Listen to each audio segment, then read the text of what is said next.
Director Ben Knapp, and take it away. Great, thanks Phyllis, and thank you all for coming, and especially all the students in the back. This is terrific, and it'll be an interesting conversation today. First of all, this semester what we're going to do, we're going to try something a little bit different. Each week when we hear about the great work of the faculty and students of Virginia Tech at the transdisciplinary boundary, we're going to have conversation rather than more of a didactic kind of thing. We're just going to have ongoing conversations. This one will be a little weird because I'm going to actually be talking a little bit about ICAT and myself, but the rest of the time we're going to be talking about, again, your work and things like that. Just so that you know who's sitting at the table with me, to my left, Kyle Hutchins is a professor in the School of Performing Arts and Music, and Lisa McNair is a professor in engineering education and also the deputy executive director of ICAT. And they'll talk for a few minutes a little bit more about themselves in a moment, but I didn't want you wondering who these people are that are just sitting here. So what I wanted to do today is, tell you a little bit about what's coming up and what we're trying to do to really grow arts integrated research at Virginia Tech, but also to create a national and international presence for all that you all do. And wanted to start out by, we had a great conversation yesterday, and Lisa will talk a little bit more later on about why we had a conversation yesterday with a gentleman that works at a national company. And he and I have had conversations for years and years and years about how difficult it is to do transdisciplinary work and how hard it is specifically at the boundaries between arts and design and engineering, science, and all the other disciplines. So I was in the office yesterday, and Kasha's in here somewhere, and she was asking, or we were talking about what I did when I was younger. And that's what I did when I was younger. So basically where I came from was the Center for Computer Research in Music and Acoustics at Stanford. My whole life I've been at the edge of engineering and the arts. By the way, as I told Kasha yesterday, my mother saw this in Newsweek and said, "You're in Newsweek, but you're wearing a stupid headband." That's the first thing she said. Thanks, Mom. But what I will say is in my entire career, and I will say at Virginia Tech, it is getting so much better. In my entire career, I had to throw out Scientific American articles, articles in computer research and music and acoustic work, CMJ, Computer Music Journal. None of those counted towards things like tenure and promotion because those were over in music and I was in engineering. But at the same time as that was going on, people from music were saying, well, you're just an engineer. So that boundary that many of you sit upon or many of you may enter, I know we have some architects in the room and you might be moving back and forth between design and the aesthetic of things versus the engineering. Oh, you're not a real engineer. Yes, you are. You're going to be moving back and forth between those worlds. So that's basically what I've been doing for the past 40 years is really wearing stupid headbands and trying to control music in sort of interesting and different ways. So I promised a little bit about, very quickly talking about ICAT, and the purpose of ICAT is really to help you do this work. So if you're listening online or if you're a student in here, we have student grants. One of the ways that we can help you go across these disciplinary boundaries is through, of course, funding, and we do have some funding programs, one of which is coming up or two of which are coming up very, very quickly for students. There's a student seed grant coming up on September 30th, and the exact same due date. There is a faculty seed grant as well, and then we have the major seed grants coming up next year. In the fall, we also have, one of the challenges of doing this transdisciplinary work is also working across university boundaries. And so we have a special program with ICTAS, which is $20,000 a year for 2 years to grow programs between us and HBCU, MSI universities across the country. So if that's something that interests you, please let me know. There's QR codes on these things if you wanted to look them up. Some people wonder, in ICAT's investment to do this kind of work, where is the majority of the money going? And what you'll see is that the majority is going to, obviously, the College of AAD and the College of Engineering. And that's because we look at the boundary of arts and design. and technology. So these are the obvious things, but it's not exclusively. You'll see we invest in things like agriculture and technology and all the different disciplines, and you can see how many faculty and students we impact. One of the other hard pieces of doing this kind of work is finding space to do the work. And this has been an incredible challenge for me over the years at Virginia Tech. Virginia Tech and other universities across the country are working hard at this. But one of the very first things and the things I hear every year is, oh, fill in the blank department. I can take over that facility and use it for our department and it'll be really great. And it would be. It would be really great. But it wouldn't give people like you an opportunity to work across different boundaries. And there's such a wonderful example. I don't see any of the faculty here right now, but there's a amazing new facility that's just started up called the Science and Art of Movement Lab that brings together faculty members from engineering, from neuroscience, and from dance together in one space. And that's only because ICAT exists and ICAT allows those spaces to grow and flourish. And we just had a conversation yesterday about how we can do the same thing with areas like virtual reality, augmented reality, and other areas like that. So in growing this national leadership, we've done a lot of things, and I would love to work with all of you more and more to try to figure out how we can increase the reach of what we do here locally, regionally, and nationally. So we hosted a national conversation on AI and the arts. It was actually called AI, Creativity and Empathy. And that national conference, we had people asking to be there from universities across the country. For those of you that may not realize, and there's a few in the room that know it even better than I do, AI was born out of the work of designers and artists that needed to be able to do novel music creation, novel image creation, and things like that. Interestingly enough, I mentioned that I came from the CARMA at Stanford, and CARMA came out of the SAIL Lab, which is another acronym, which stands for the Stanford Artificial Intelligence Lab. That was in the 1970s. So music was already pushing the envelope of AI. So musicians, and this was the output of this conference, the number one thing was that artists and designers must be at the table to do any kind of innovation in AI. And so that was the very clear outcome. We even had the Presidential Commission on Arts and Humanities there looking and taking notes and waiting for the reports from that. We've basically been participating in national conversations on arts integrated research and scholarship, and finally metrics of what it means to be a highly productive artist or designer. What does that mean? What are our metrics? How do we judge each other? So I mentioned about the national conference and won't really go into much more other than to say we had companies, we had folks from universities, we had a lot of, and that's in front of the National Academy of the Sciences. So national leadership is about layers. And one of the things that we've been doing since the very beginning is building the core, giving seed grants here, giving spaces for you to work, and that's the core layer.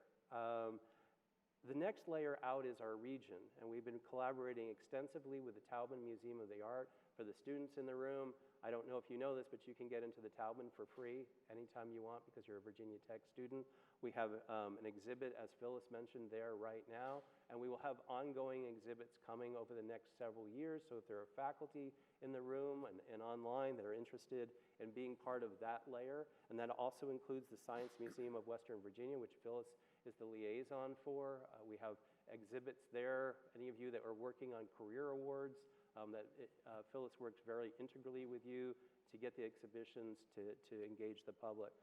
Up in the Washington, D.C. area, there's something called the Torpedo Factory of the Arts, or Torpedo Factory Arts Center, and we have exhibits there as well.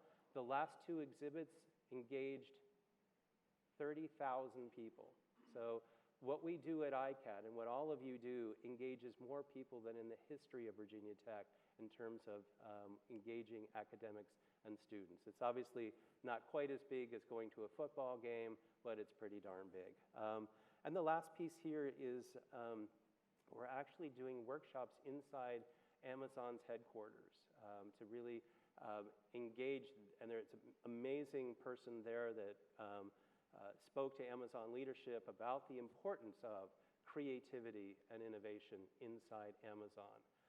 The amazing quote from the same gentleman basically said that with AI taking off and LLM taking off, what separates us, the need for us, is human creativity.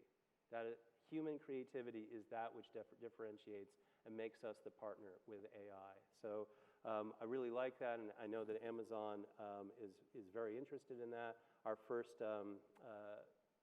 workshop there was with creative writing and AI.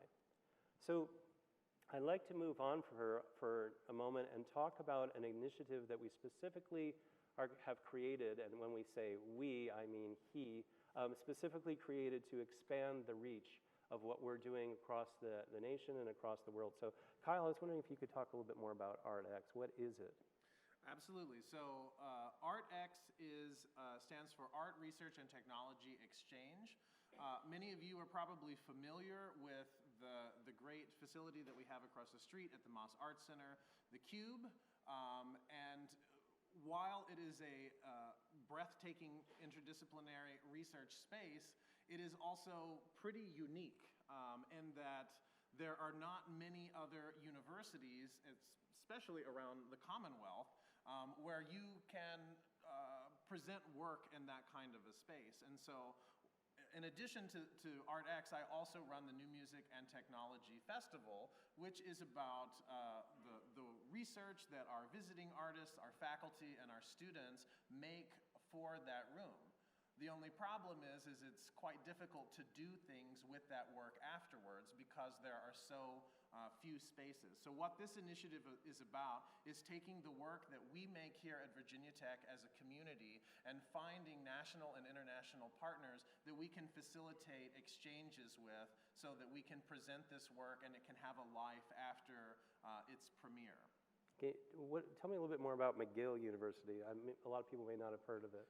Absolutely. So the first exchange that we worked to organize, which is currently ongoing, is with Kermit, which is, now you're going to put me on the spot to remember. I have no idea. I have no idea what it stands for.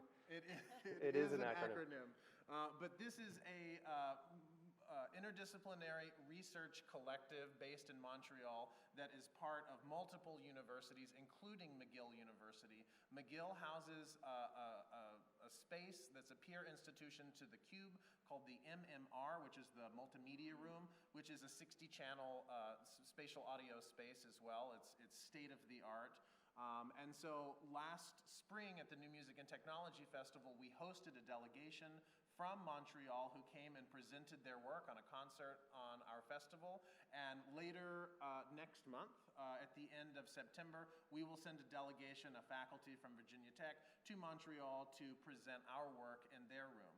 In addition to just having a performance or an exhibition of our work, this is an opportunity for faculty and for students to engage with one another as well, because we've had guest lectures and guest teaching, technical demonstrations, and the opportunity to really network with other faculty members for future collaboration. Yeah, thanks. And one of the things Kyle didn't say about himself is that he's not only an incredible saxophone player and just basically every instrument. I've seen him play just an incredible amount of instruments. He's also a technologist, and I've seen him performing with live interactive technology as well. And this is the bridge that we're talking about. Also, McGill is the #2 university in Canada and in the top 50 in the world. Just a really, really interesting partner in addition to all the other partners. The other thing that we've been doing is we are now, Virginia Tech is a national NEA National Lab. And NEA National Lab, the year we were awarded that, there were only 4 awarded in the entire country. There were none awarded this most recent year, and in the history of the NEA, there's only been 29 awarded ever. So we are one of the national labs, and I was wondering, Lisa, if you could tell a little bit more about what it is. What is this national lab doing? Sure. The National Endowment for the Arts has a few different calls, and one of them is focused on innovation, entrepreneurship, and we wrote a proposal for that. And our proposal presented a model that Tom Martin and Ben Knapp sort of talked through and started drawing, and then brought me and Terme Rossi from Leonardo into the room, and we started. And you can go ahead and do. Oh, thank you. Hello. So this model was started by Tom Martin and Ben Knapp, and then they brought Terme Rossi and me from Leonardo and me into the room, and we started presenting this Da Vinci's Cube model of innovation. And this is based on Pasteur's quadrant, which was based on a more linear model. And our proposal is that in addition to that Pasteur's quadrant that brings together discovery, pure science, pursuit of knowledge, and applied knowledge, that there's another axis that is critical, that's integral, and always has been, but is a bit invisible to innovation, and that is what we're calling sentiment, or contemplation of sentiment. And that is a almost intentionally open box word. We use it to think about empathy, about ethics, about art. And what we're doing is we're conducting interviews with industry leaders to go through this model and see how they engage in it. At this point, it's a theoretical model, and so we're testing it to see how people respond to it, engage in it, and what kind of data, what kinds of things come out when people walk through this. And we ask really simple questions, like where would you be on the cube in terms of your career? Where would you put your organization in terms of where creative ideas come from on the cube? And in that way, we're testing out this model. We're at about 40 interviews right now. Our initial goal by December is 50, and we are analyzing that data in a couple of ways: qualitative coding and also visualization. At the same time, we're looking at the archives of the Leonardo organization and journal, and creating taxonomy into those resources. As a research lab, a national research lab, this is where we're starting with our research, but we are submitting more grants and hope to continue it and build it as part of ICAT. And most people would think, okay, you're interviewing these people from companies, they must just care about knowledge and use, right? I mean, sentiment, no, not CEOs, not big people in company, they care about knowledge and use. Is that what you're finding? No, not at all. People say, oh yes, there's that axis of sentiment. I never thought about that, but it of course is there. And when they start to talk about their own history, they may start in one place and really talk about their trajectory through. And lots of times you see that when they have the opportunity, or as they mature, or as they feel more confident in what they started out doing, they realize that the sentiment was always there, and now they want to bring it in more. And as they're looking for people to hire in the innovation parts of their companies, they're looking for people who have a balance, or at least an intersection of all of these. What we don't see a lot is what we're calling kind of the back wall, the flat part of just knowledge and application. We're not seeing much activity there at all, really. Everyone is out a little bit towards sentiment. And this is really exciting to me because I'm just so engaged in exploring the concept of arts integrated research, arts integrated innovation, and this is a tool, a model that we can use to explore that. Yeah, and it's fascinating that this sentiment is coming out. It's just, there's such a stereotype that it wouldn't be, and I was sort of playing up that stereotype. And one of the reasons for this kind of work is all of you are working at this boundary of arts and design and engineering and science, and we do it because we think that it's important for innovation, and we think it's important for our students to understand this edge. But the question that always comes up when I talk to people is, well, what's the pull? We're going to send these students out and nobody's going to care about, well, no, people are caring about sentiment. As a matter of fact, the opposite. This is the key to advancement that they're really talking about in these interviews. I was wondering too, in that light of how we can help the students in the room and online really do this kind of interdisciplinary work that we began today by talking about. Lisa, I was wondering if you could kind of close us out a little bit on this new class that you created last year that you're now teaching again this year, and even make a pitch for folks who want to be involved. Yeah, thank you. So this year is the second year that I'm teaching my dream class. Actually, it is called ID Pro Interdisciplinary Projects. It's based in engineering education. The dream part of it is that we are inviting students from across the university. Any major is welcome. It's interdisciplinary in that we have projects, and everything in the class is project-based. We have right now 14 very different projects. And we're populating the teams based on what the projects need. One of the projects that we did last year was carving out creativity. That required people from neuroscience, from people who could work with immersive technologies, people from psychology, people from electrical and computer engineering, and so that was super fun. On the other end of the spectrum, we had the bacon team, and they were exploring energy optimization of a pork belly press, which is a giant machine, takes a lot of energy, and it presses a pork belly, and then you slice it into bacon. But the energy optimization of it was really important in terms of marketing, competition, sustainability. In Europe, there are potential policy changes on whether you have an electroserver or a hydraulic version of this machine. So the technological part really requires an intersection with people in different disciplines.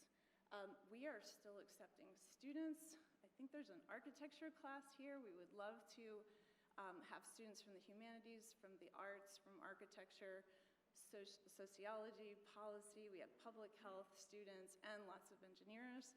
And we still have projects open. If you look at idpro.vt.edu, I think is our website.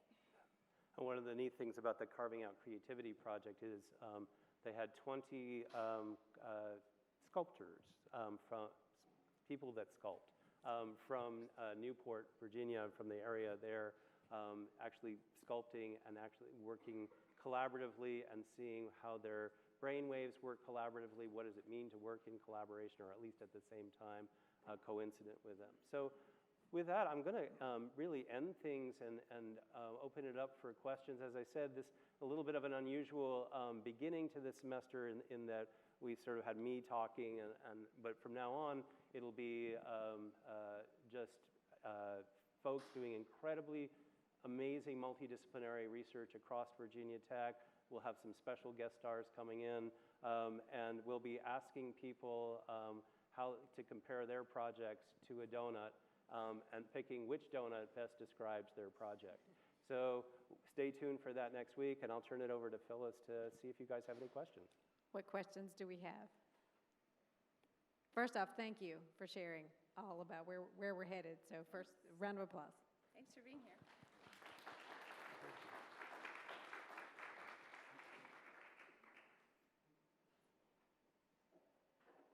What questions? Okay, I'm heading your way.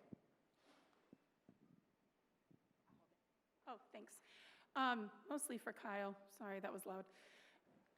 Can you help us understand just how hard this is to find partners? Because I think your project, you tend to understate it, is my, my understanding. The situation that's really limited innovation, I think in this entire type of art making, which is that issue of never being able to get a second performance if something is very unique to a space. So I'm just a little curious about how large this problem is that you're tackling, and also kind of what the next steps are for the collaborations. Sure. Well, maybe I'll start out very briefly by saying I am a saxophonist first and foremost. A saxophone is a very recent invention, one of the oldest pieces that we have for our instrument. One of our classical music is from 1936. So we just don't have a lot of things. And so as a specialist and somebody who plays primarily new music, I've given about 350 world premiere performances, and I would say about 5 or 10% of them have received more performances after that. I mean, it's just the nature of it, and particularly when you work with technology, I was very excited to work in the Cube. When I came here, one of the first faculty recitals I played was I commissioned a bunch of work to be for saxophone and 140 speakers in the Cube, and there has been very few performances after that. And when I started directing the New Music and Technology Festival, the same thing I was seeing with all of my colleagues is that we were creating work for that room that we didn't know where else to present it. And so this has been, you're right, it has been a challenge. There are, I don't know if you know offhand, but there are maybe a dozen peer spaces in the United States, and almost certainly none of them have the kind of technology that we have available. If you're creating something for 140 channel, I mean, I think that is unique in the world. And so I would say nationally there are maybe a dozen spaces, internationally maybe 2 or 3 dozen maximum. So what my program is here that we have developed is about identifying all of those people and trying to create a network where we have a community where the work that we're creating here at Virginia Tech can be facilitated and exchanged with those few places around the world. Yeah, and there's, in terms of national, international prominence, many, many years ago, Tanner Upthegrove and Eric Lyon and others wrote a paper for the Computer Music Journal looking at just those issues of where else can you perform, you know, not only just about the Cube, but what are the other spaces and what does it mean to design this kind of space. But it's a wonderful question because this is really what we're trying to solve. If you're a faculty member who publishes papers, you don't have to create your own journal or find your own journal. They're out there. But if you are a performer, finding place, finding the locations that you can get into is extremely difficult. So it's a really outstanding question. And by the way, speaking of international shout-outs, Eric and a couple other faculty whose names are Craig Arthur and others just got in the Washington Post. And previous, I mentioned about the SAM Lab, the Science and Art of Movement Lab, and their work just was reported in the New York Times. So we are now getting those layers out there, and I probably took us to the end, didn't I? You did. That's okay. We're at time. We try to stop on time each time. So thank you all so much for coming. There's a few more donuts. Please feel free to stay in the room and chat as long as you like. We'll be back again next week, 8:30 for donuts, 9 o'clock for starting the program. And next week we're talking about innovation and how ICAT and innovation have worked together. And Lisa wants to say one more thing. You got your mic. Sorry to disrupt. If anyone is interested in the ID Pro class, please stick around, talk to me. And our GTA Atlas Vernier is also here. And anyway, we'd like to hear about you for this semester or even spring semester. And please check in with me for PDN. See you next week. Have a great weekend. Thank you. Thank you. It does go quick. These are almost the I know you did. These are almost the only donuts left. There's only 2 in there. Really? Well, see, is it off? I was going to say I have suggestions for Carol Lee in donut design. Oh, sure. Yeah, because, you know, you could put the pink on the chocolate. Yeah. You know, and then I could riff on the